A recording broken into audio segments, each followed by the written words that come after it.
जय हिंद साथियों। हिंदुस्तान इस धरती का सबसे युवा राष्ट्र है। कुल आबादी का लगभग 65% हिस्सा युवा है और युवा शब्द को यदि अगर उल्टा कर दिया जाए तो बन जाता है वायु।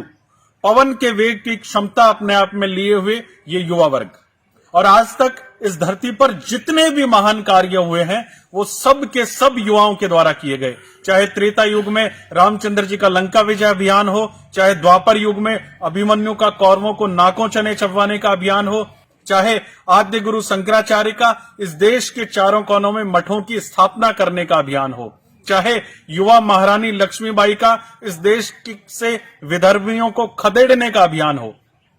सलाम करते हैं भगत सिंह की 23 साल की जवानी को, 100 साल की जिंदगानियां जिस पर कुर्बान हो गई। उन्होंने युवावस्था में वो सब करके दिखला दिया कि कौन कहता है आसमां में सुराख नहीं हो सकता, एक पत्थर तो दिल से उछाल कर देखो यारों।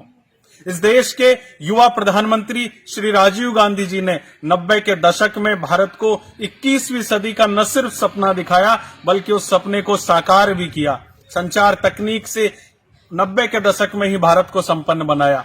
18 वर्ष के युवाओं को मताधिकार का प्रयोग देकर युवाओं को उनकी ताकत का एहसास कराया।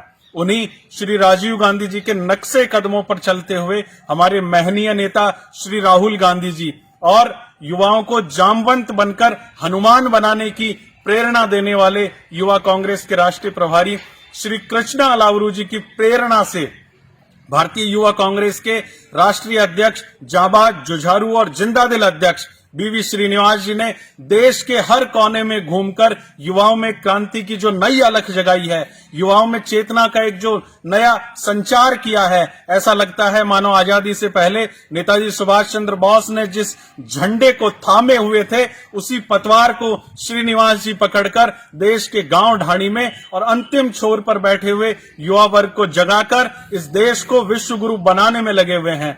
क्योंकि ये भारतवर्ष, ये महनीय भारतवर्ष तभी विश्व गुरु बन पाएगा जब युवा अपने कदमों पर खड़ा होगा, युवा उठेगा, जगेगा और तब तक नहीं रुकेगा जब तक कि उसे अपने लक्ष्य की प्राप्ति ना हो जाए। अतः युवा साथियों से यही कहेंगे कि आइए और भारतवर्ष को विश्व गुरु बनाने के लिए, भारत को विश्व का सिरमौर बनाने के लिए युवा कांग्रेस के हाथ मजबूत कीजिए।